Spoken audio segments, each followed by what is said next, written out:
Selamat datang di pilihan Anda.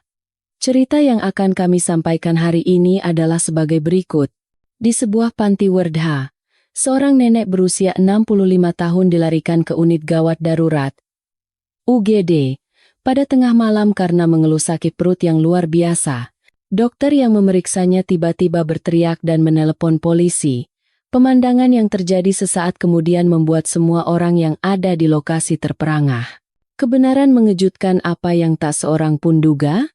Para pemirsa, cerita ini adalah kisah fiksi yang didasarkan pada realitas sosial, dengan sedikit sentuhan horor dan thriller kriminal. Selain menarik dan menghibur, cerita ini mengandung pesan peringatan dan refleksi mendalam tentang kemanusiaan, jadi mohon disimak dengan saksama. Hari itu, aku duduk di jok belakang motor butut yang dikendarai Budi, putraku satu-satunya, menuju panti werda Sinar Kasih. Langit Jakarta tiba-tiba menumpahkan hujan deras. Tetesan air hujan menghantam punggung kurus putraku, dan hawa dingin yang menembus jas hujan tipisnya menjalar hingga ke tubuhku di belakang. Aku mengeratkan pelukanku di pinggang Budi. Bukan karena takut jatuh dari motor, melainkan karena kesedihan yang tak terlukiskan yang membuncah dari lubuk hatiku. 65 tahun. Usia di mana seharusnya aku menikmati masa tua dengan tenang di sisi anak-anakku, tetapi aku justru akan memulai hidup baru di tempat yang sama sekali asing. Ibu, pegangan yang kencang, ya. Sebentar lagi sampai, teriak Budi, suaranya berusaha menembus deru hujan dan suara mesin motor. Aku hanya menjawab dengan gumaman pelan dari tenggorokanku. Seumur hidupku, aku adalah seorang guru matematika. Aku terbiasa dengan angka, perhitungan logis, dan kehidupan yang teratur. Suamiku telah lama berpulang, dan aku seorang diri berhasil membesarkan putraku hingga menjadi orang yang baik. Budi adalah alasan hidupku dan kebanggaan terbesarku. Dia adalah anak yang baik dan berbakti, tetapi dia bekerja di kawasan industri yang jauh dari rumah. Belum lagi, menantuku baru saja melahirkan anak kembar, membuatnya harus merawat 2 bayi yang menangis sepanjang hari. Aku tahu betul betapa lelahnya putra dan menantuku. Namun, karena stenosis spinal yang kuderita, jangankan membantu merawat cucu-cucuku, aku bahkan tak bisa memberikan bantuan apapun. Aku tidak ingin menjadi beban lebih lama lagi. Suatu hari, ketika Budi dengan hati-hati bertanya apakah aku mau tinggal di panti werda agar mendapatkan perawatan yang lebih baik, hatiku terasa berat. Namun, aku langsung mengangguk. Aku harus mengerti anakku. Aku harus melepaskannya agar ia bisa membangun keluarganya sendiri. Begitu aku menasihati diriku. Motor berhenti di depan sebuah gerbang besi putih megah bertuliskan Panti Werda Sinar Kasih.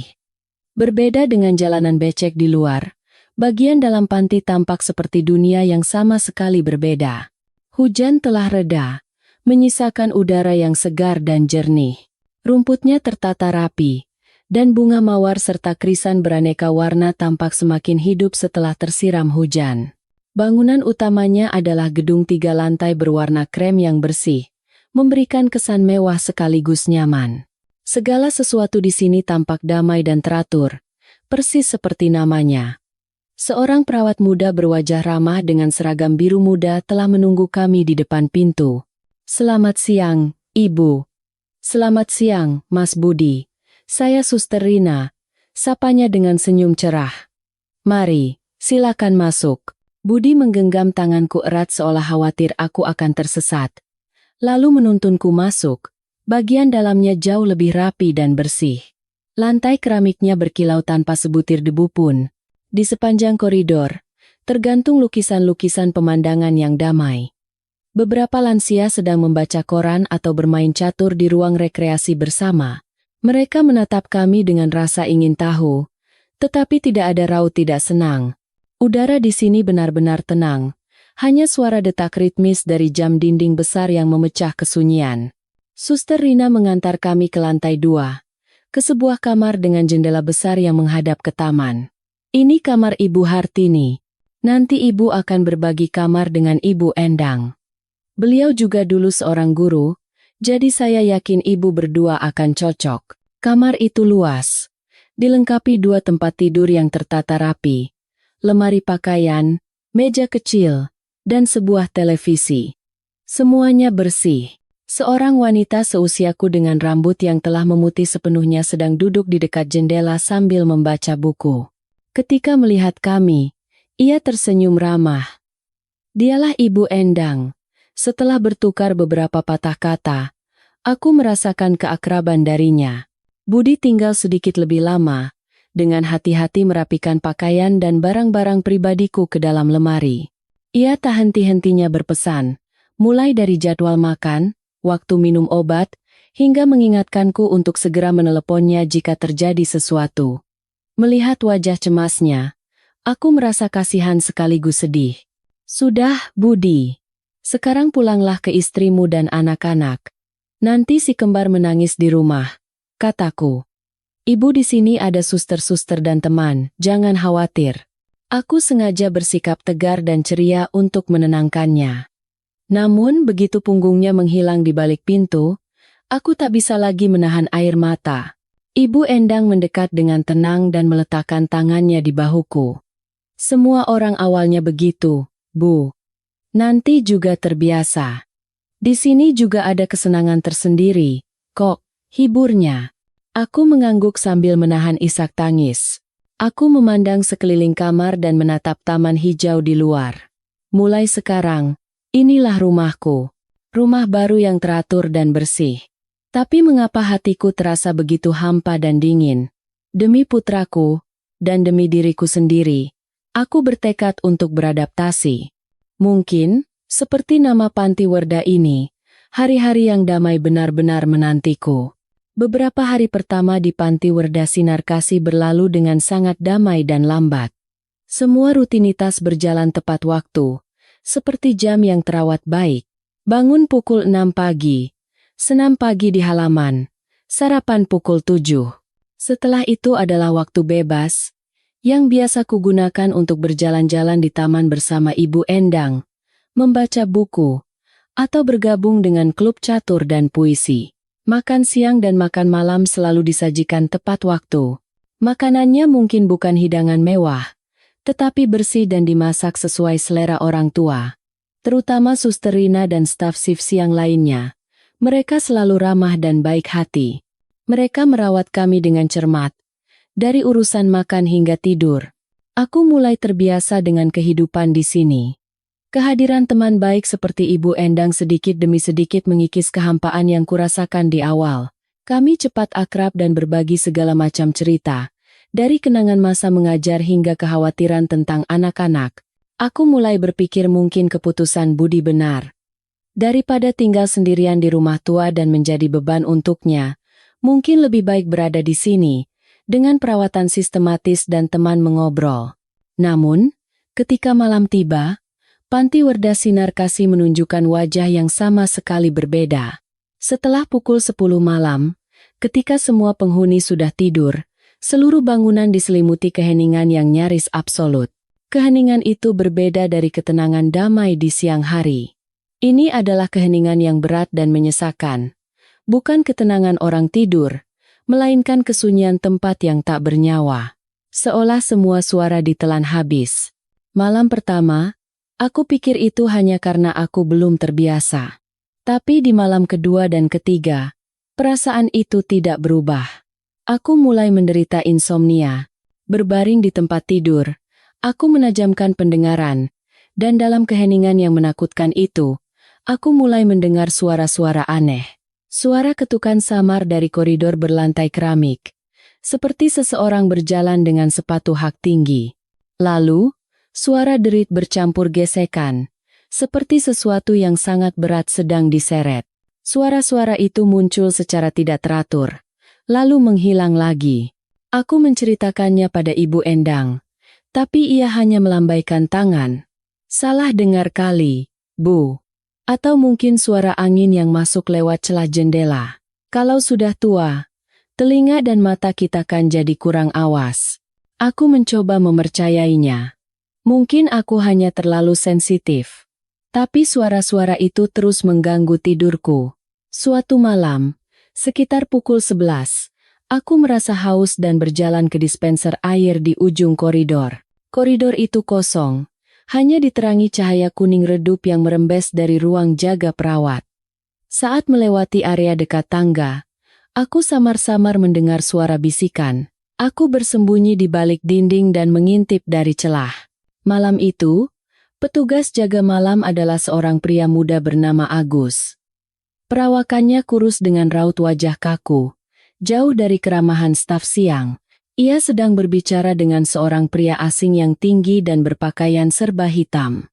Aku tidak bisa mendengar jelas apa yang mereka bicarakan, tetapi kata-kata seperti barang, tepat waktu, dan hati-hati terdengar samar. Pria asing itu menyelipkan sesuatu yang tampak seperti uang ke tangan Agus, lalu bergegas menuruni tangga dan menghilang. Agus melihat sekeliling sekali lagi sebelum cepat-cepat kembali ke ruang jaga. Pemandangan itu membuat hatiku gelisah. Siapa pria itu? Mengapa mereka harus bertemu diam-diam di tengah malam? Barang apa yang mereka bicarakan? Ratusan pertanyaan berputar di kepalaku. Aku kembali ke kamar dengan diam-diam. Rasa hausku telah hilang, digantikan oleh kegelisahan yang tak menentu.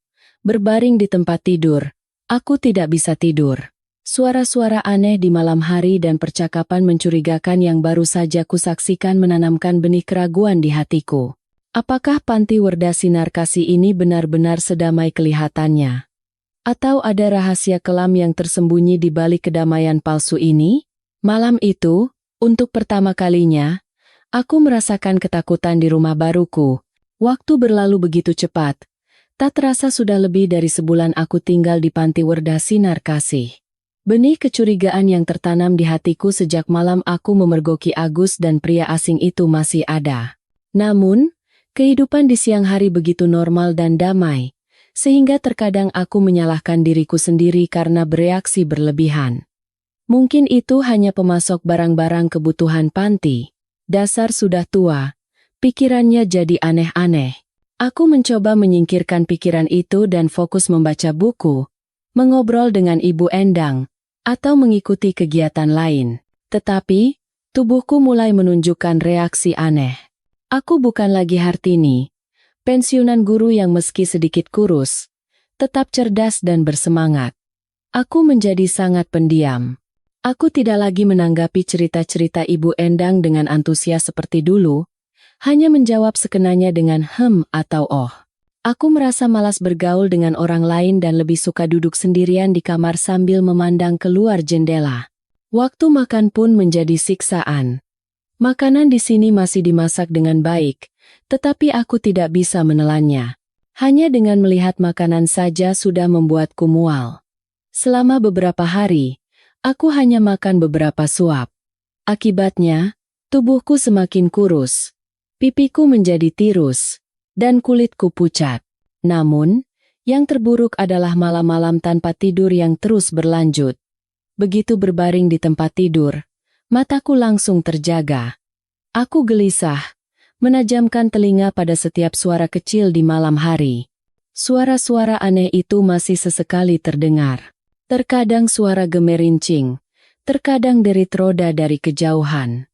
Tidur yang tidak nyenyak membuatku selalu lelah dan linglung. Daya ingatku, yang selalu kubanggakan, mulai menurun secara mengkhawatirkan. Aku sering lupa apa yang baru saja akan kulakukan. Suatu kali, aku membawa buku ke taman, lalu sadar tidak membawa kacamata. Setelah kembali ke kamar untuk mengambilnya, aku lupa di mana meletakkan buku tadi. Kejadian-kejadian sepele seperti ini semakin sering terjadi, membuatku bingung dan merasa tidak berdaya. Aku adalah seorang guru matematika. Otakku dulu adalah mesin logika, tapi kini ia seolah mengkhianatiku. Di akhir pekan, Budi datang berkunjung. Begitu melihatku, ia terkejut. "Ibu, kenapa kurus sekali?" Wajah ibu juga pucat. "Ibu sakit?" Tanyanya cemas sambil menggenggam tanganku yang kurus kering. Melihat anakku begitu khawatir, aku tidak tega menceritakan kegelisahanku. Aku tidak ingin menambah bebannya. Istrinya sudah mulai bekerja lagi, dan Budi pasti sudah cukup lelah bekerja sambil membantu istrinya mengurus si kembar. Jika aku mengeluh, itu hanya akan membuatnya semakin susah. Aku memaksakan seulas senyum. Tidak apa-apa nak. Orang tua memang begini. Hanya nafsu makan sedikit berkurang. Suster-suster di sini merawat ibu dengan baik. Jangan khawatir. Benarkah Bu? Tapi wajah ibu pucat sekali. Bagaimana kalau ibu pulang beberapa hari untuk istirahat? Budi masih belum bisa menyembunyikan kecemasannya. Tidak. Tidak usah. Kalau ibu pulang, kalian malah tambah repot. Ibu sudah terbiasa di sini kok. Ibu juga sudah punya teman. Ibu Endang. Kami bersenang-senang. Kamu jangan khawatir. Fokus saja bekerja. Kamu datang di akhir pekan begini saja ibu sudah senang. Aku berbohong. Aku berbohong kepada putraku. Aku berpura-pura ceria. Menceritakan hal-hal menyenangkan di panti. Seperti menang bermain catur dengan kakek-kakek lain atau puisi baru yang kutulis. Aku tidak ingin ia menyadari kelelahan dan ketakutan yang semakin besar di dalam diriku. Budi tampak sedikit lebih tenang. Ia duduk di sisiku sepanjang sore, menceritakan celotehan cucu kembarku. Namun, saat aku mengantarnya pergi dan menatap punggungnya yang menjauh, senyum di bibirku memudar. Kembali ke kamar, rasa sepi dan tak berdaya kembali menyergapku. Tubuh dan pikiranku sedang berubah, dan yang menakutkan adalah aku tidak tahu penyebabnya. Apakah ini proses penuaan yang alami? Atau ada penyebab lain? Penyebab yang tak berani kubayangkan, yang diam-diam menghancurkanku dari dalam. Setiap malam sebelum tidur, aku menatap pil putih yang diberikan perawat. Sesaat, keraguan melintas di benakku. Teman sekamarku, Ibu Endang, adalah orang yang lembut dan positif. Ia selalu meletakkan sebuah pot anggrek kecil di dekat jendela. Setiap pagi, hal pertama yang dilakukannya adalah menyiram anggrek itu dan merapikan daunnya. Katanya, itu adalah peninggalan almarhum suaminya. Melihat anggrek itu membuatnya merasa suaminya masih ada di sisinya. Cinta yang ia curahkan pada anggrek itu sama seperti cintanya pada kehidupan selalu lembut dan sabar. Namun, suatu pagi, ketika aku bangun, Ibu Endang tidak ada. Tempat tidurnya di seberang sudah rapi, bahkan selimutnya pun terlipat. Aku pikir mungkin ia pergi jalan-jalan pagi lebih awal. Tapi hingga waktu sarapan, ia tidak muncul. Kursi yang biasa ia duduki di ruang makan kosong. Aku mulai sedikit khawatir. Aku bertanya pada Suster Rina. Suster Rina, Ibu Endang kemana, ya? Kok dari tadi tidak kelihatan? Suster Rina tersenyum. Senyum yang biasa kulihat, tapi hari ini terasa sedikit berbeda, sedikit kaku. Oh, Ibu Endang sudah dijemput keluarganya, Bu. Dibawa ke rumah sakit lain. Katanya anak-anaknya menemukan tempat yang lebih bagus dan dekat dengan rumah mereka, biar lebih mudah merawatnya. Jawaban Suster Rina membuatku terkejut. Pindah ke rumah sakit lain? Kenapa begitu mendadak? Baru tadi malam kami mengobrol panjang lebar. Ibu Endang bahkan bercerita dengan bangga bahwa putrinya yang tinggal di luar negeri akan segera datang menjenguknya. Ia bahkan memintaku untuk menyiapkan banyak cerita menarik untuk diceritakan pada putrinya nanti. Ia tidak pernah menyebutkan sepatah kata pun tentang pindah rumah sakit. Orang yang begitu teliti tidak mungkin pergi tanpa mengucapkan sepatah kata perpisahan pun padaku untuk urusan sepenting itu. Apa? Kenapa mendadak sekali? Semalam beliau masih baik-baik saja, tanyaku dengan nada penuh curiga. Iya, Bu. Keluarganya yang memutuskan mendadak. Tadi pagi-pagi sekali mereka sudah mengurus administrasinya dan langsung menjemput beliau, katanya. Ibu Endang titip salam untuk Ibu Hartini. Semoga sehat selalu. Suster Rina menjawab dengan lancar tanpa ragu sedikit pun. Tapi aku tidak percaya. Intuisi orang tua atau mungkin logika seorang guru matematika memberitahuku ada sesuatu yang salah. Dengan hati yang berat, aku kembali ke kamar. Tanpa sadar, pandanganku tertuju ke jendela. Pot anggrek milik Ibu Endang masih ada di sana. Bunga putihnya masih mekar dengan indah menghadap matahari. Jantungku serasa jatuh. Tidak mungkin. Orang yang begitu menyayangi anggreknya seperti nyawanya sendiri, yang menganggapnya sebagai peninggalan almarhum suaminya, tidak mungkin akan meninggalkannya begitu saja saat pindah. Ini bukan sekadar pot bunga. Ini adalah bagian dari jiwa Ibu Endang. Kejanggalan ini terlalu besar. Ini adalah bukti nyata bahwa cerita Suster Rina adalah kebohongan. Kegelisahanku mencapai puncaknya. Kemana Ibu Endang pergi? Apa yang sebenarnya terjadi padanya? Malam itu, aku sama sekali tidak bisa tidur. Bayangan Ibu Endang dan pot anggreknya terus berputar di kepalaku. Sekitar tengah malam, aku mendengar suara samar dari koridor, tepat dari arah tempat tidur yang dulu digunakan Ibu Endang.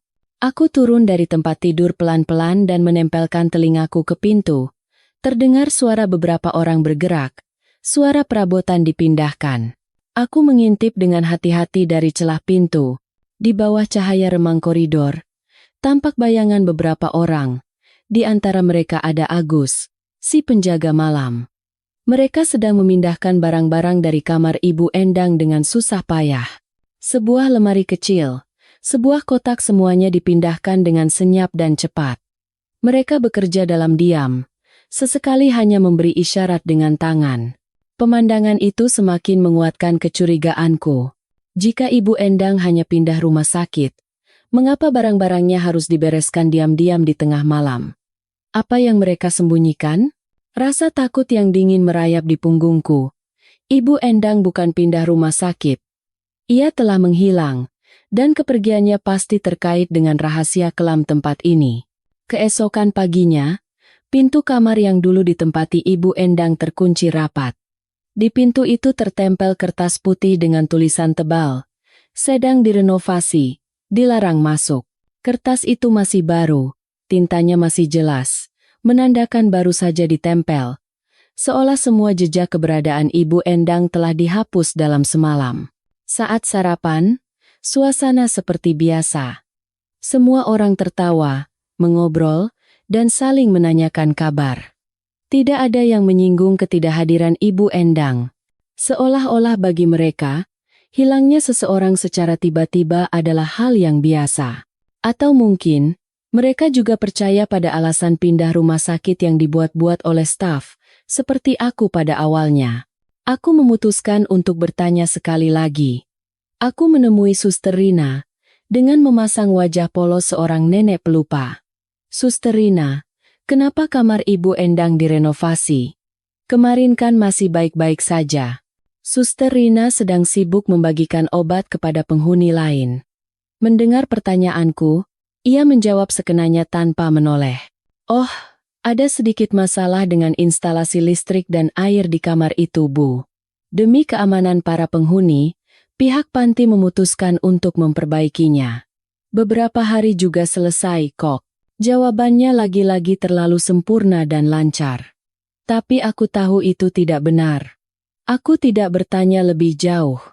Percuma. Aku hanya akan mendengar kebohongan yang sudah disiapkan.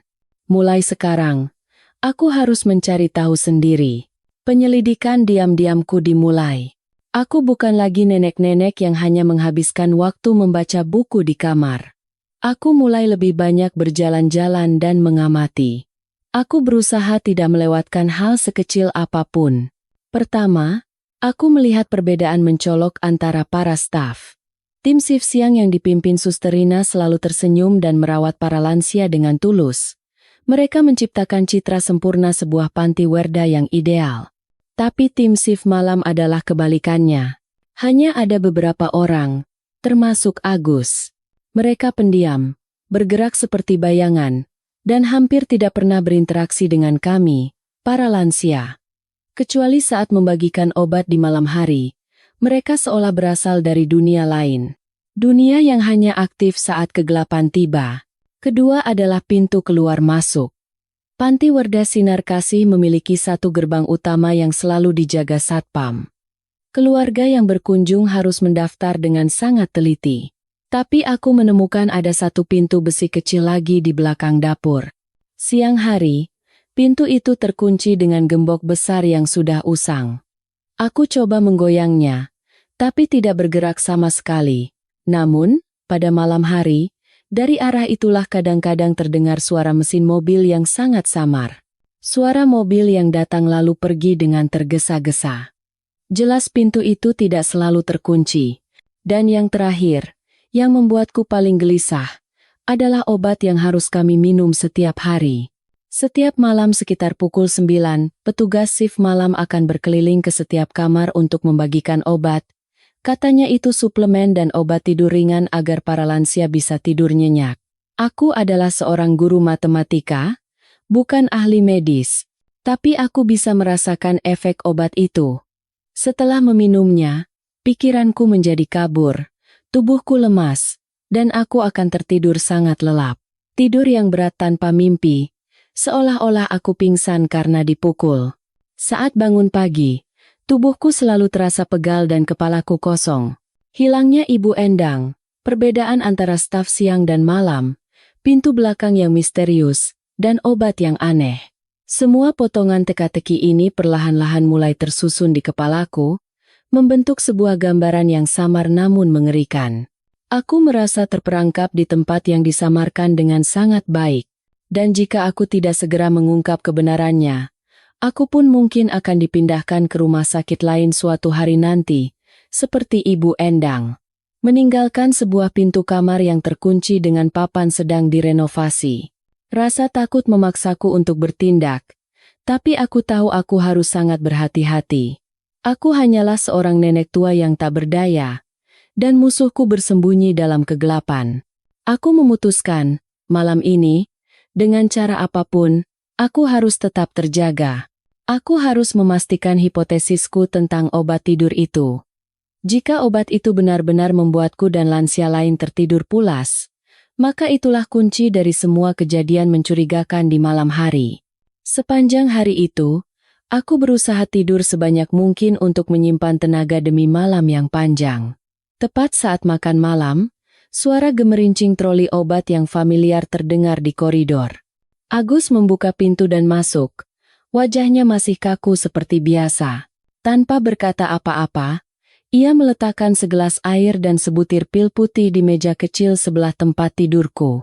Minum obatnya, lalu cepat tidur, katanya dengan suara datar tanpa emosi. Aku mengangguk, mengambil gelas dan pil itu dengan tangan gemetar.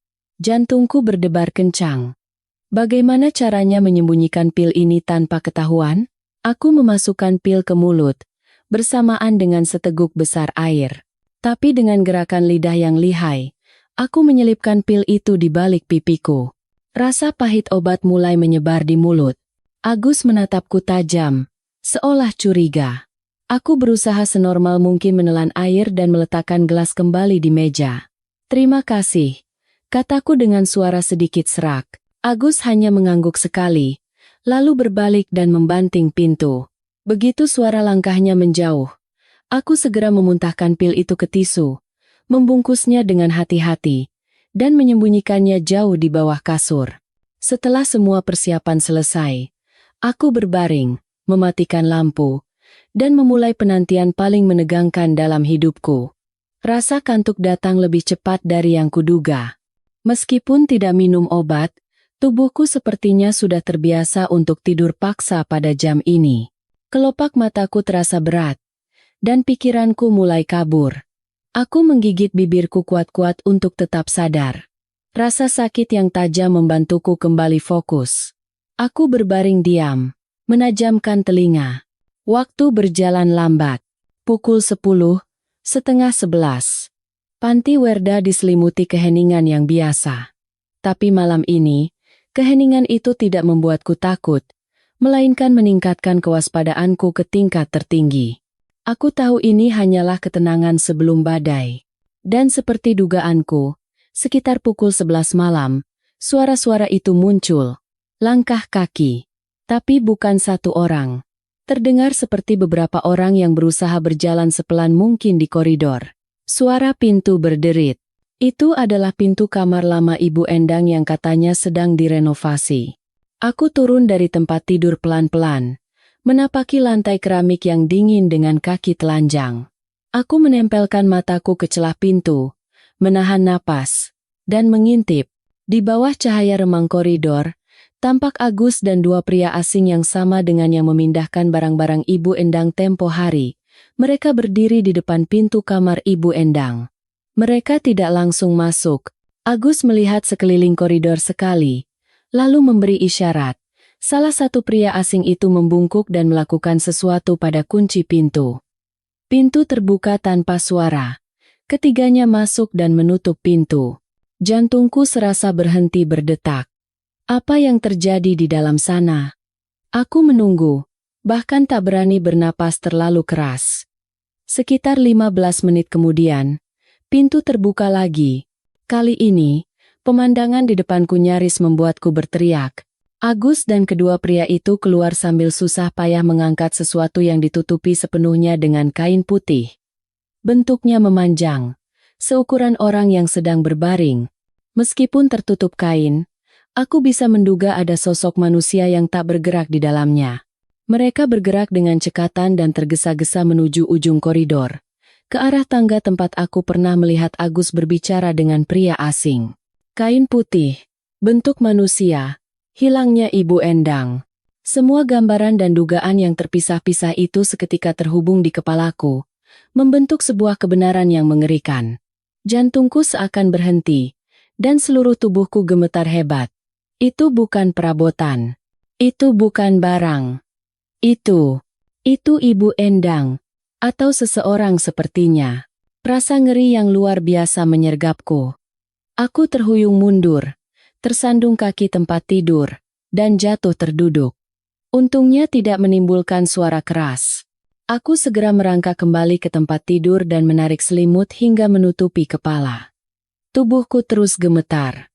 Aku tidak punya keberanian lagi untuk mengintip keluar. Aku takut.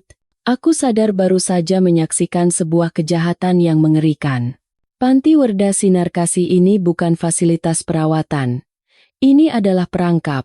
Sebuah rumah jagal. Dan kami, para lansia yang tak berdaya, adalah mangsanya. Malam itu, aku tidak tidur sama sekali. Bukan karena berusaha, tapi karena aku tidak bisa memejamkan mata. Gambaran benda yang terbungkus kain putih itu terpatri dalam benakku, seperti luka yang tak akan pernah sembuh. Setelah malam yang mengerikan itu, aku hidup dalam kecemasan dan kewaspadaan. Setiap suara kecil, setiap tatapan dari staf shift malam, membuatku terlonjak kaget. Topeng kedamaian telah benar-benar terkoyak di depan mataku, hanya menyisakan citra sebuah makam yang dihias dengan indah. Aku tidak bisa mempercayai siapapun lagi, bahkan staf shift siang yang selalu tersenyum. Senyum mereka kini tampak seperti topeng untuk menyembunyikan kekejaman. Ketakutanku tidak lagi samar.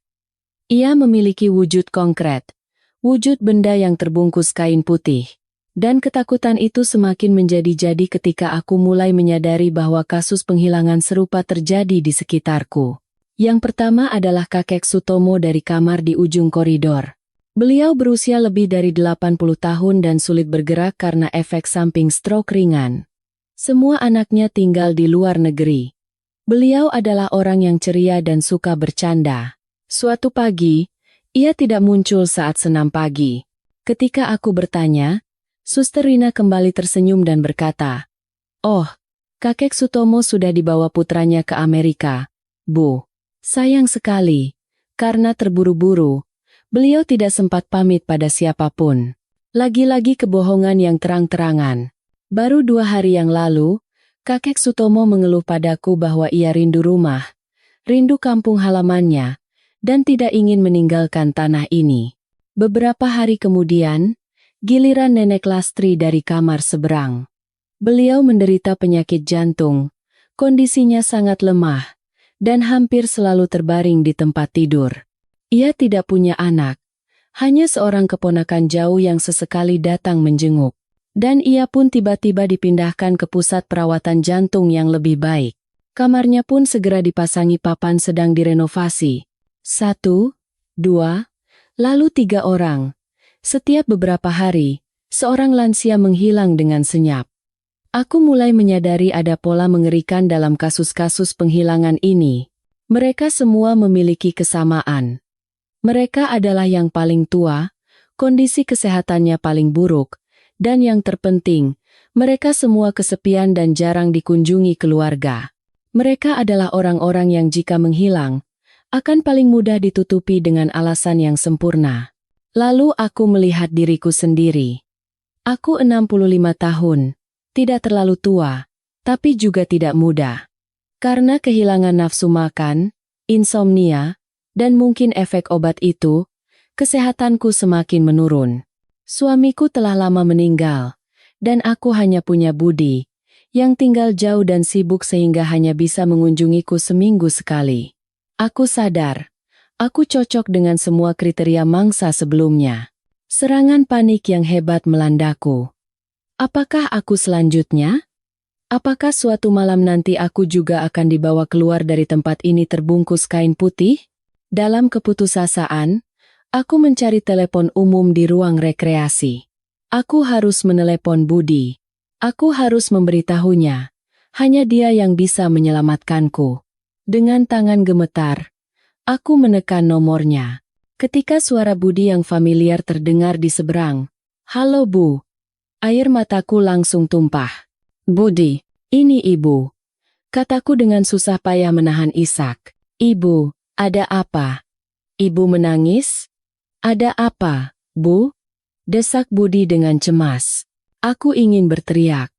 Aku ingin menceritakan semuanya. Tentang hilangnya Ibu Endang, tentang kakek Sutomo dan nenek Lastri, tentang obat itu, dan tentang kain putih yang mengerikan. Tapi saat kata-kata itu sampai di ujung lidah, aku berhenti. Bagaimana cara mengatakannya? Bahwa panti werda mewah pilihan anakku sebenarnya adalah pabrik pembunuhan? Bahwa ibunya dalam bahaya besar? Apakah anakku akan percaya? Atau ia akan berpikir ibunya yang sudah tua ini sedang berhalusinasi? Dan jika ia percaya, apa yang harus ia lakukan? Meninggalkan pekerjaan, istri, dan anak-anaknya untuk melawan kekuatan tak dikenal? Aku tidak bisa membahayakan putraku. Akhirnya, yang bisa kukatakan hanyalah, tidak. Tidak apa-apa. Ibu hanya rindu sekali denganmu dan cucu-cucu. Ibu, bikin kaget saja. Aku juga rindu Ibu. Akhir pekan ini aku ke sana ya, sama istri dan anak-anak. Iya? Datang ya nak. Nanti kalau ke sini, tolong belikan Ibu suplemen untuk hati, ya? Akhir-akhir ini badan Ibu rasanya tidak enak. Sepertinya hati Ibu kurang sehat. Tiba-tiba sebuah ide muncul di benakku. Iya, Bu, nanti aku belikan. Ada lagi yang Ibu butuhkan? Tidak ada, sudah tidak ada. Kamu kerja lagi sana. Ibu tutup teleponnya ya. Aku meletakkan gagang telepon. Hatiku terasa berat. Aku tidak bisa mengatakan yang sebenarnya, tapi aku telah menanam satu benih harapan. Aku tidak tahu apa isi obat itu, tapi aku menduga itu berbahaya bagi kesehatan, mungkin merusak hati atau ginjal. Aku berhasil merobek sepotong kecil label dari botol obat yang selalu dibawa Agus. Potongan kertas itu hanya berisi beberapa huruf dan angka yang tidak lengkap. Tapi aku berharap itu bisa menjadi petunjuk. Aku berencana memberikannya pada Budi dan memintanya untuk memeriksanya. Itulah satu-satunya harapan yang kumiliki saat ini. Beberapa hari menunggu kedatangan Budi terasa seperti berabad-abad. Setiap jam, setiap menit, berlalu dalam ketegangan dan kecemasan. Potongan kecil label botol obat itu kubungkus rapi dengan sapu tangan dan kumasukkan dalam-dalam ke saku baju, menjadi jimat yang tak pernah lepas dariku. Itulah satu-satunya tali penyelamat yang bisa kupegang. Selama menunggu, gejala yang lebih menakutkan mulai muncul di tubuhku. Bukan lagi sekadar kelelahan, kehilangan nafsu makan, atau penurunan daya ingat. Rasa sakit yang terus-menerus mulai terasa di perut bagian bawahku. Awalnya hanya rasa pegal ringan, tapi rasa sakit itu semakin jelas, terkadang menusuk tajam hingga aku harus menggigit bibir. Bersamaan dengan itu, muncul juga keputihan yang tidak normal, gejala yang kutahu sebagai pertanda buruk bagi wanita manapun. Aku tidak bisa mengabaikannya lagi. Aku harus meminta bantuan. Pagi itu, dengan langkah berat, Aku menemui Suster Rina. Ia sedang memberi arahan pada tukang kebun, masih tersenyum cerah seperti bunga. Suster Rina. Badan saya tidak enak sekali, kataku dengan susah payah. Melihat penampilanku yang kuyu, senyum Suster Rina sempat memudar sejenak, tapi ia segera kembali ke ekspresi ramahnya yang biasa. Ibu Hartini, ya? Ada apa, Bu? Coba saya lihat.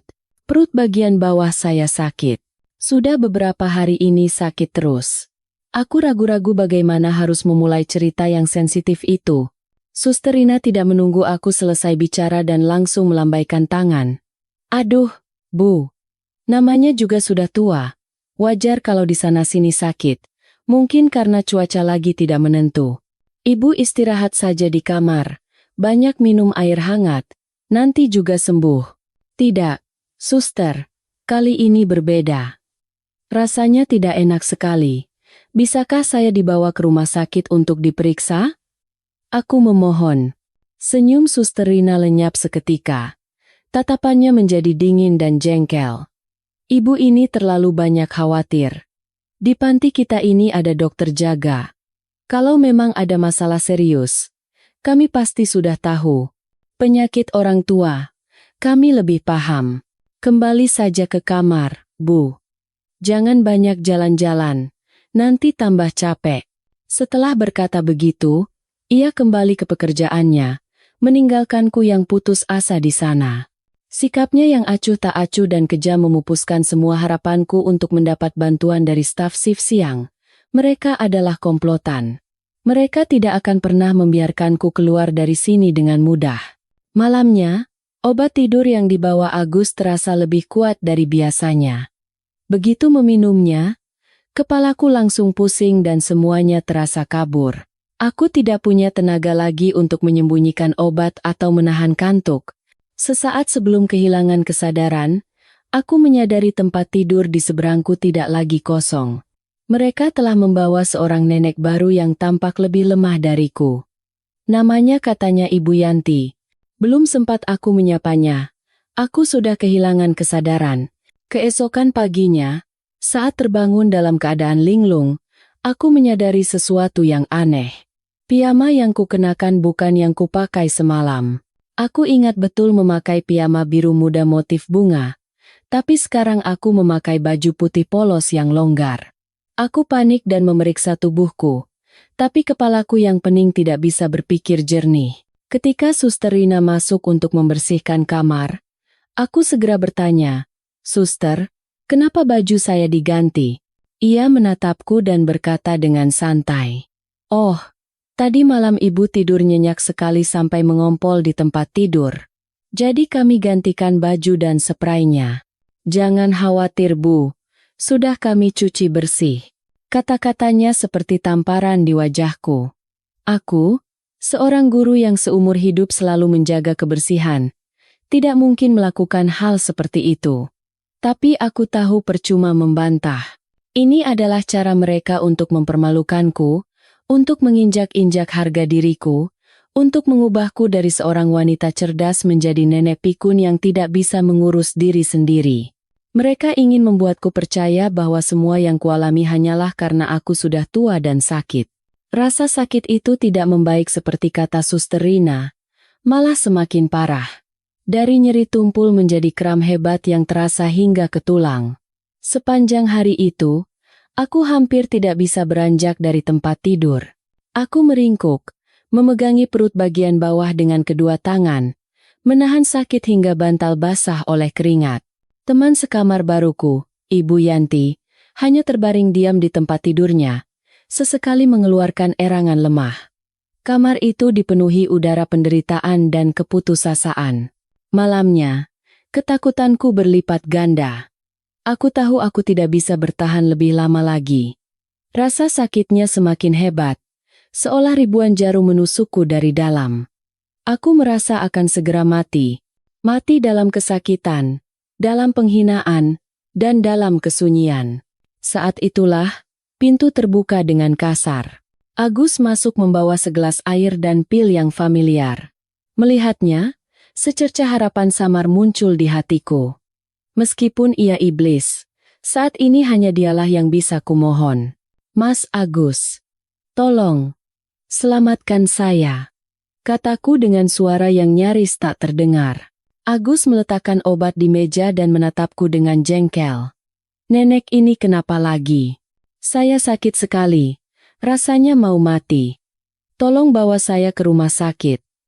Aku mencoba bangkit, mengulurkan tanganku yang kurus ke arahnya. Agus menatapku sejenak, lalu menjawab dengan dingin, peraturan panti, tidak boleh keluar malam-malam. Minum saja obatnya, tidur sebentar, besok juga baikan. Tidak, obat sudah tidak mempan. Saya benar-benar mau mati. Tolong selamatkan saya.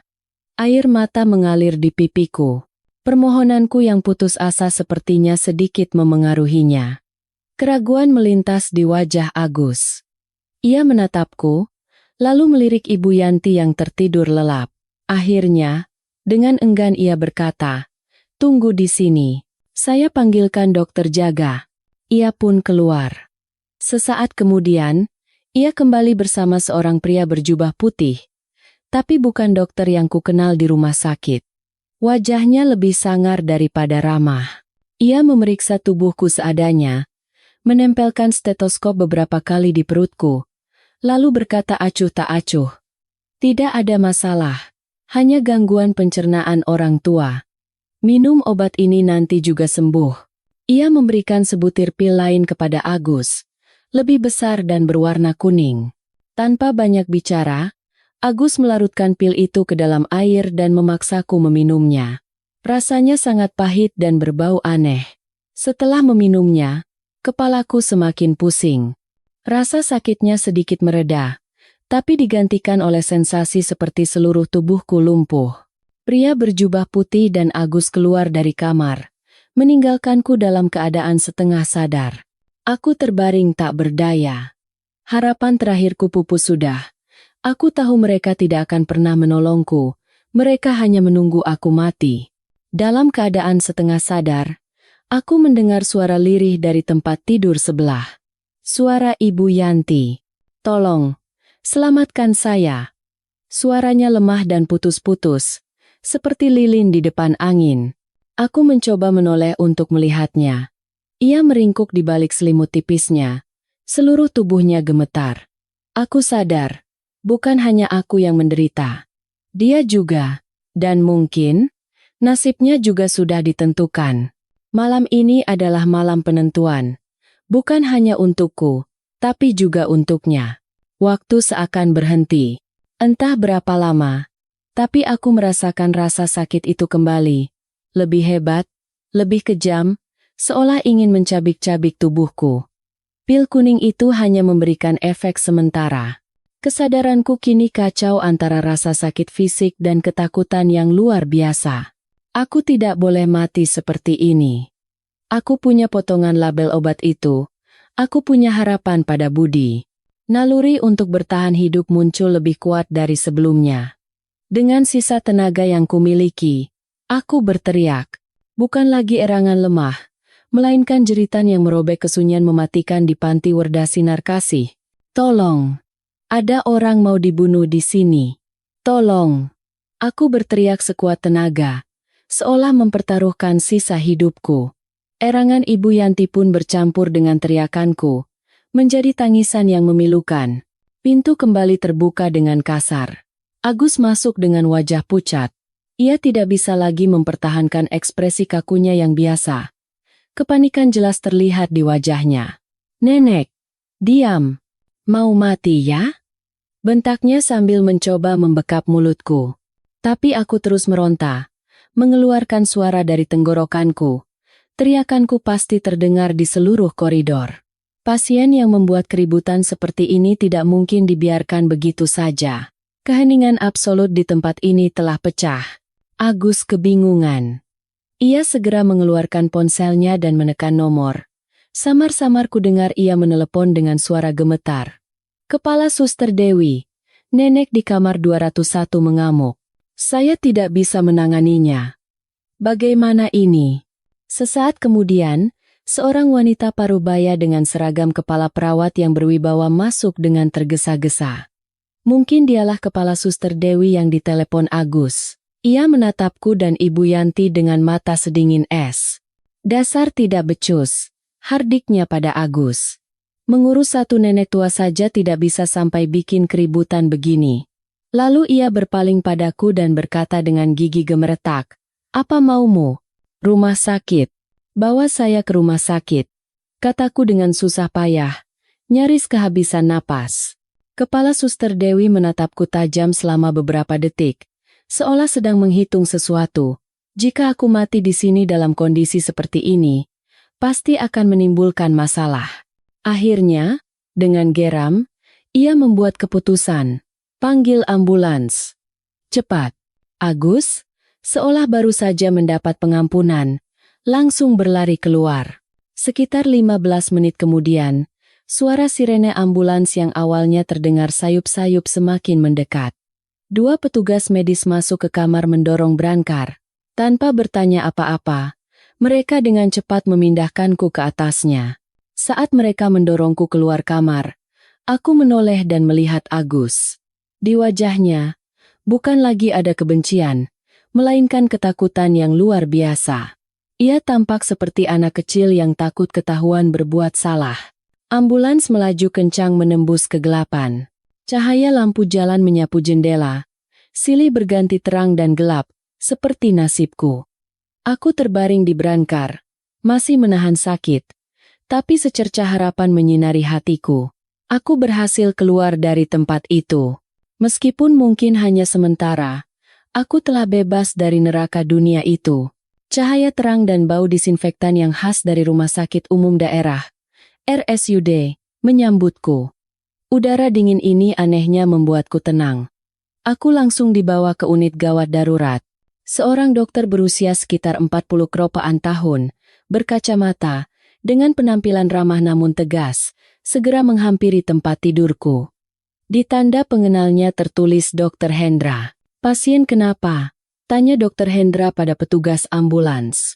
Menurut pengantarnya, pasien mengalami sakit perut hebat. Diduga usus buntu akut, jawab petugas itu. Dr. Hendra mengerutkan kening dan mulai memeriksaku. Ia menekan perutku dengan lembut, menanyakan di mana letak sakitnya. Setiap gerakannya profesional dan hati-hati. Saat ia menyingkap pakaianku untuk pemeriksaan, tatapannya tiba-tiba berhenti. "Luka-luka memar ini kenapa?" Suaranya menjadi lebih rendah. Aku menunduk melihat tubuhku yang kurus. Baru saat itulah aku melihat memar-memar kebiruan di lengan dan bahuku. Memar yang tidak kuketahui penyebabnya. Jejak dari malam-malam saat aku tertidur lelap. Saya tidak tahu, Dok." Jawabku lemah. Dr. Hendra tidak bertanya lebih jauh, tapi ekspresinya semakin serius. Ia segera memerintahkan perawat untuk mengambil sampel darahku, dan pada saat yang sama meminta pemeriksaan USG perut serta konsultasi dengan dokter kandungan. Selama menunggu, aku merasa sangat lelah, tapi anehnya pikiranku jernih. Mungkin karena aku telah keluar dari lingkungan yang penuh dengan obat-obatan bius itu, kejadian-kejadian mengerikan di Panti Werda Sinar Kasih kembali terbayang dengan jelas. Hasil tes darah keluar dengan cepat. Seorang perawat berlari tergopoh-gopoh dan memberikan selembar kertas pada Dr. Hendra. Ia membacanya, lalu tertegun. "Tidak bisa dipercaya," gumamnya. Ia berpaling padaku dan berkata dengan nada tak percaya, "Ibu, di dalam darah ibu ditemukan kandungan berbagai jenis obat tidur dan penenang dalam konsentrasi yang sangat tinggi. Jumlahnya berkali-kali lipat dari dosis yang diizinkan. Siapa yang memberikan ini pada ibu?" Jantungku berdebar kencang. Ternyata benar. Obat-obat itu bukan suplemen. Itu racun. Staf Panti Werda. Mereka memberikannya setiap malam. Saat itu juga, dokter kandungan keluar setelah selesai memeriksa. Wajahnya menunjukkan campuran amarah dan kengerian. Ia membisikkan sesuatu pada Dr. Hendra. Aku melihat wajah Dr. Hendra berubah dari serius menjadi murka. "Manusia biadab. Ini bukan lagi sekadar penyakit. katanya dengan suara bergetar karena marah. Ditemukan kerusakan serius di area intim ibu. Ada jejak trauma mekanis berulang. Apa yang sebenarnya terjadi pada ibu? Telingaku terasa berdenging. Aku tidak bisa memahami semua istilah medis itu, tapi aku bisa merasakan kekejaman yang terkandung di dalamnya. Malam-malam saat aku tidak sadarkan diri, pakaianku yang diganti. Kebenaran mengerikan yang bahkan tak berani kubayangkan perlahan-lahan terkuak. Dr. Hendra menatapku dengan tatapan campuran iba dan tegas. Kami sudah mengambil sampel untuk tes DNA, tapi kami tidak bisa menunggu lebih lama lagi. Kasus ini terlalu serius. Suster, segera hubungi polisi. Kurang dari 30 menit, 2 polisi berseragam muncul di UGD. Bersama mereka, seorang pria berpakaian preman, tinggi, dan tampak tegap. Ia memperkenalkan diri sebagai Inspektur Setiawan dari tim reserse. Inspektur Setiawan mempersilakan kedua rekannya menunggu di luar, lalu menarik kursi dan duduk di samping tempat tidurku. Ia menatapku dengan sangat lembut. Sama sekali tidak ada kesan menginterogasi. Ibu, sekarang tenang saja. Ibu sudah aman. Bisakah ibu ceritakan semuanya pada kami pelan-pelan? Sekecil apapun yang ibu ingat. Semuanya penting. Suara tenang dan sikap tulus Inspektur Setiawan memberiku rasa percaya. Setelah berhari-hari hidup dalam ketakutan, untuk pertama kalinya aku merasa ada seseorang yang akan mendengarkan dan melindungiku. Air mata kembali mengalir, tapi kali ini bukan karena putus asa, melainkan karena kelegaan yang tertahan. Aku menarik napas dalam-dalam dan mulai merangkai ingatan-ingatanku yang kacau. Dengan sisa kejernihan seorang guru matematika, aku mulai bercerita. Aku bercerita tentang Panti Werda Sinar Kasih dan kedamaian palsunya. Tentang hilangnya Ibu Endang secara tiba-tiba dan pot anggrek yang ditinggalkannya. Tentang kakek Sutomo, nenek Lastri, dan para lansia malang lainnya. Tentang suara-suara di malam hari, obat tidur, dan malam saat aku melihat mereka membawa benda terbungkus kain putih. Aku menceritakan penderitaanku, sikap acuh tak acuh para staf, dan permohonan Ibu Yanti semalam. Inspektur Setiawan mendengarkan dengan sangat saksama, terus mencatat sesuatu di buku kecilnya. Ia tidak pernah memotong ceritaku, sesekali hanya mengangguk untuk menunjukkan bahwa ia terus mendengarkan.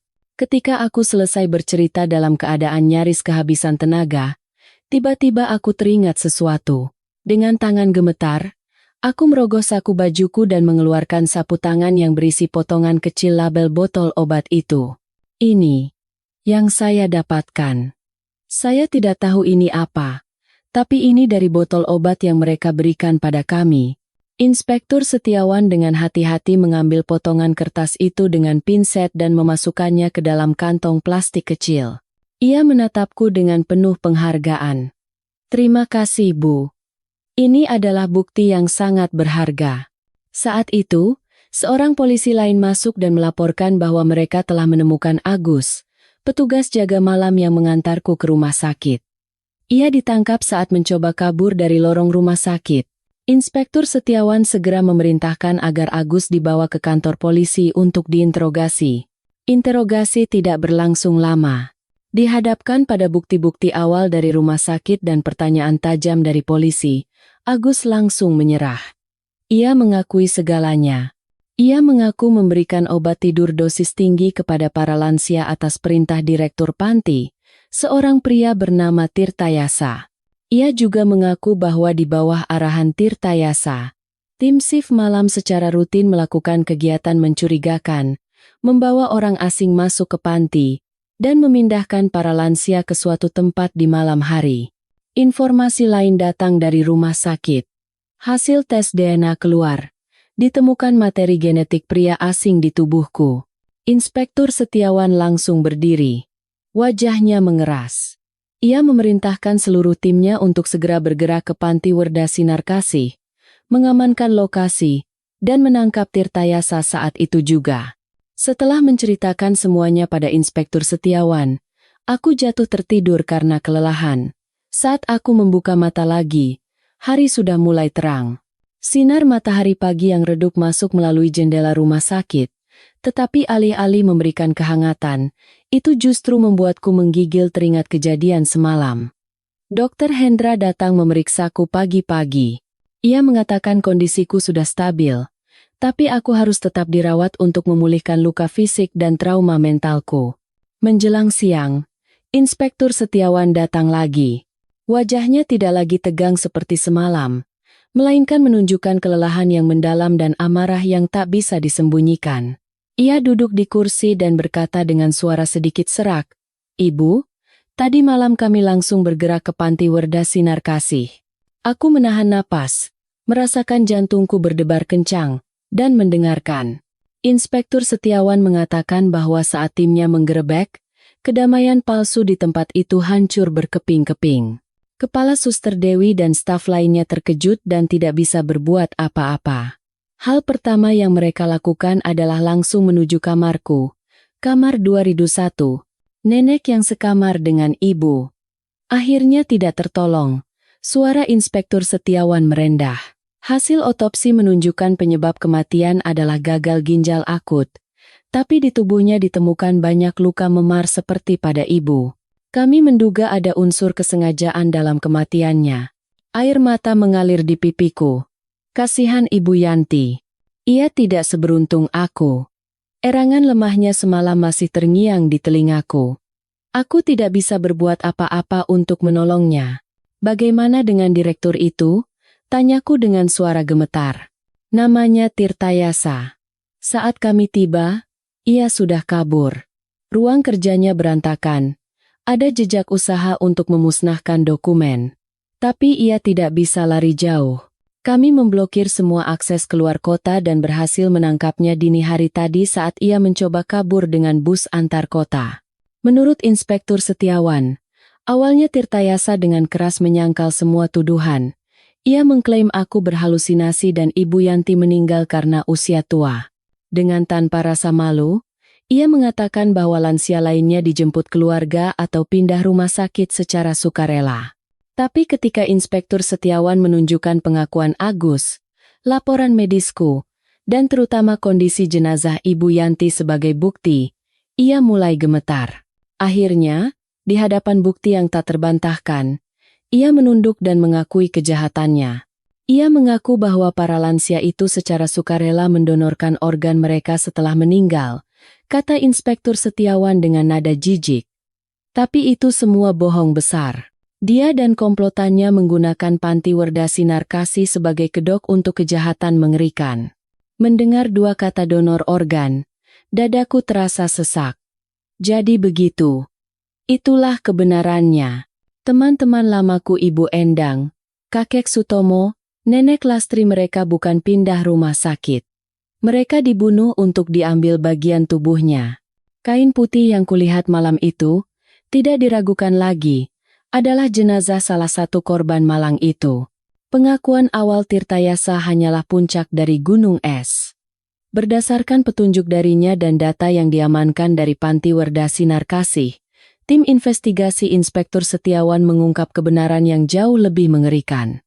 Ini bukan tindakan spontan beberapa individu, melainkan kejahatan terorganisir, sebuah sindikat perdagangan organ ilegal yang dijalankan dengan rapi dan kejam di bawah kepemimpinan direktur tak berperi kemanusiaan itu. Selama beberapa hari berikutnya, saat aku pulih di rumah sakit, Inspektur Setiawan sering datang untuk memberitahuku perkembangan penyelidikan.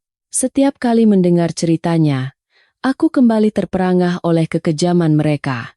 Sindikat kejahatan ini terdiri dari berbagai orang. Tirtayasa adalah dalangnya, yang bertanggung jawab memilih lansia lemah dan kesepian sebagai mangsa. Kepala Suster Dewi adalah tangan kanannya, yang mengatur pemberian obat, memalsukan catatan medis, dan menangani kecurigaan dari luar. Suster Rina dan beberapa staf SIFS yang lainnya, meskipun tidak terlibat langsung dalam kejahatan, adalah kaki tangan yang menciptakan kedok sempurna dan menipu keluarga agar menitipkan orang tua mereka di sana. Petugas shift malam seperti Agus adalah eksekutornya. Mereka menyuntikkan obat, mengawasi, dan jika perintah datang, mereka akan membawa korban ke tempat yang telah disiapkan. Tempat itu, menurut Inspektur Setiawan, adalah sebuah ruangan kedap suara yang dibangun secara rahasia di ruang bawah tanah panti, tepat di belakang dapur. Ruangan itu disamarkan sebagai gudang tua, tetapi di dalamnya dilengkapi peralatan medis layaknya ruang operasi darurat. Pria yang mengaku sebagai dokter jaga malam itu adalah salah satu eksekutor yang melakukan pengambilan organ. Ia ternyata adalah dokter sungguhan yang lisensinya telah lama dicabut karena pelanggaran etika medis. Jaringan ini bahkan meluas keluar, terhubung dengan para pialang profesional yang mencari klien penerima organ dan beberapa dokter korup di rumah sakit swasta. Mereka adalah orang-orang yang mengabaikan nyawa manusia demi uang. Operasi penangkapan besar-besaran dilakukan. Polisi menangkap semua staf Panti Werda Sinar Kasih yang terlibat, termasuk Kepala Suster Dewi dan Suster Rina. Dokter bedah dan anggota sindikat lainnya juga ditangkap satu persatu. Inspektur Setiawan mengatakan bahwa saat menggeledah ruang bawah tanah, mereka menemukan bukti-bukti yang tak terbantahkan. Yang paling menyakitkan adalah penemuan jenazah Ibu Endang dan kakek Sutomo di dalam sebuah freezer besar. Impian Ibu Endang untuk bertemu kembali dengan putrinya yang akan pulang dari luar negeri tidak akan pernah terwujud. Namun, di tengah kegelapan kejahatan itu, ada secercah cahaya. Dalam proses penyelidikan, terungkap bahwa tidak semua lansia dibunuh. Beberapa yang kondisinya relatif baik dijual atau dipindahkan ke fasilitas penampungan samaran lain untuk terus dieksploitasi. Berdasarkan informasi ini, polisi berhasil menyelamatkan beberapa lansia lain, termasuk seorang kakek yang sering bermain catur denganku. Total 23 orang ditangkap dalam sindikat ini. Semua aset hasil kejahatan mereka disita. Panti Werda Sinar Kasih, yang dulu dianggap surga, kini menjadi lokasi pembunuhan mengerikan dan disegel sepenuhnya untuk penyelidikan. Kasus Panti Werda Sinar Kasih mengguncang seluruh kota. Koran dan televisi memberitakannya setiap hari, tapi aku tidak membacanya atau menontonnya. Aku hanya ingin tenang.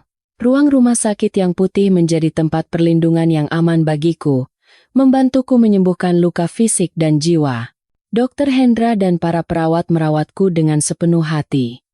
Mereka tidak hanya mengobati luka fisikku, tapi juga sering mengajakku mengobrol, mendorongku untuk keluar dari kenangan mengerikan itu. Budi, yang dihubungi oleh polisi, segera datang ke rumah sakit.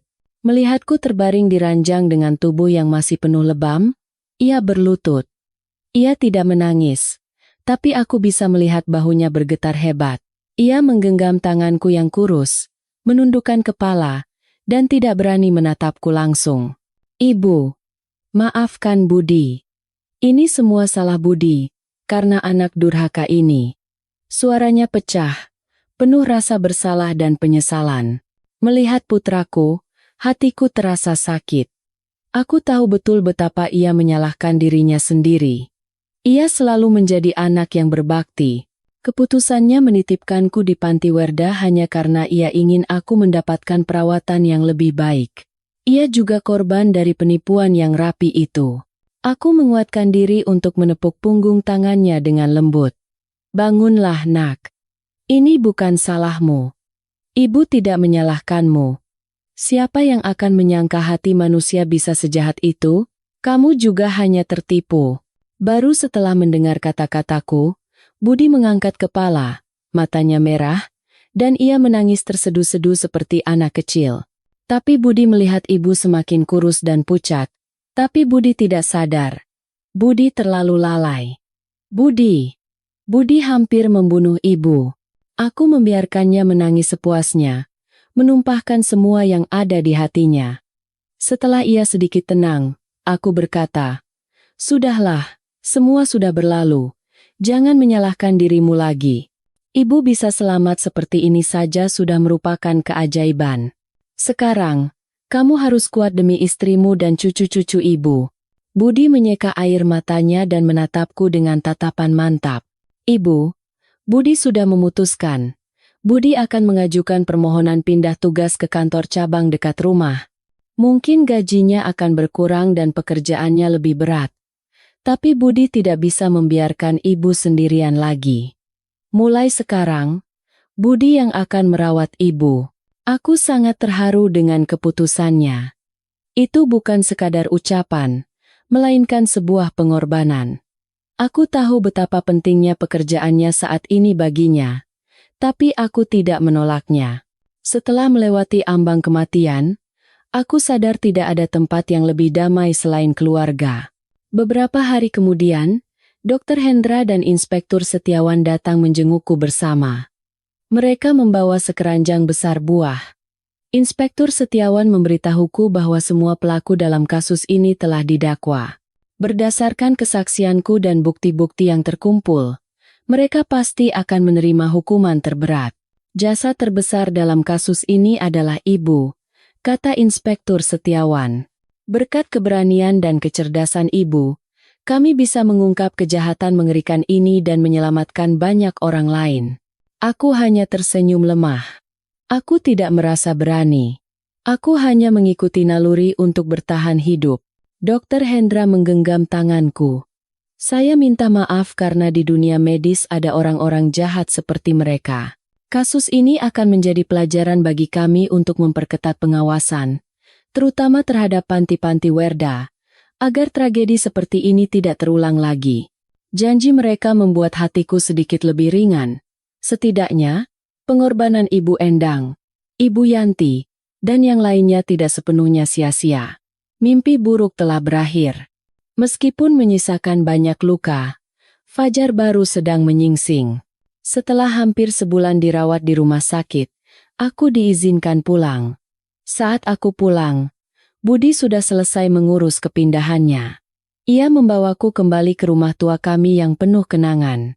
Rumah itu telah dibersihkan oleh menantuku hingga bersih dan nyaman. Cucu kembarku sudah tumbuh besar. Mereka memanggil nenek sambil memeluk kakiku dan tak mau lepas. Tawa mereka seperti obat ajaib yang membersihkan kenangan kelam di dalam diriku. Hidupku memasuki babak baru.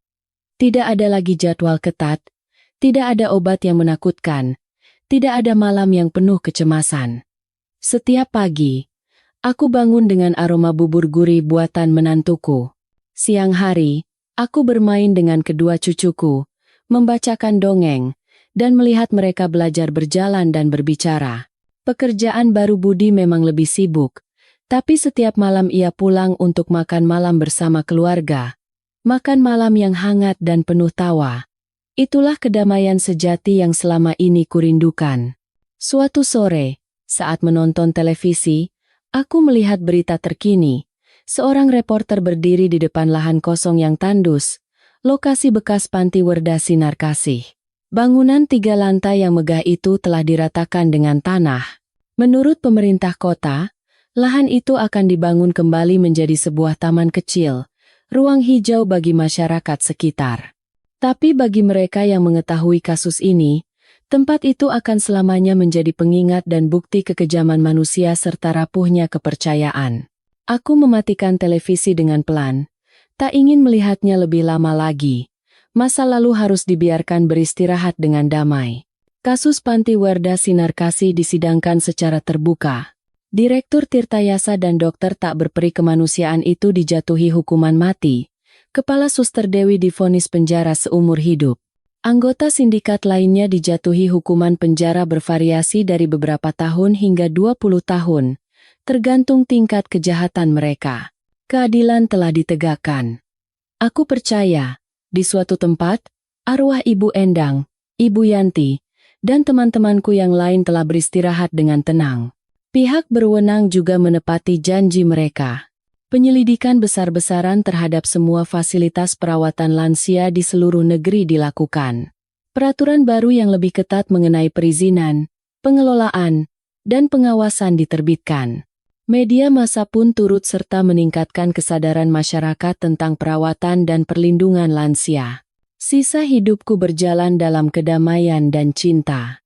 Luka di hatiku mungkin tidak akan pernah sembuh total, tapi ia tidak lagi terasa sakit. Ia menjadi bagian dari diriku, mengingatkanku akan betapa berharganya hidup, keluarga, dan pentingnya keberanian untuk melawan kejahatan. Aku menemukan awal yang baru bukan di tempat yang mewah, melainkan di tempat di mana seharusnya aku berada, di dalam pelukan keluarga. Kisah ini tidak hanya berakhir dengan pengungkapan kejahatan dan kemenangan keadilan, tetapi juga meninggalkan kesan mendalam di hati para pembaca.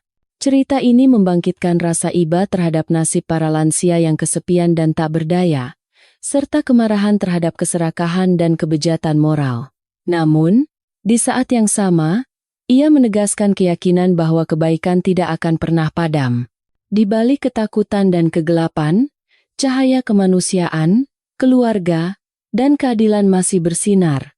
Meski redup, namun gigih, karya ini mengingatkan kita tentang cinta, kewaspadaan, dan tanggung jawab untuk melindungi yang lemah, serta memiliki nilai-nilai kemanusiaan yang mendalam, agar masa tua benar-benar bisa dijalani dalam kedamaian dan cinta.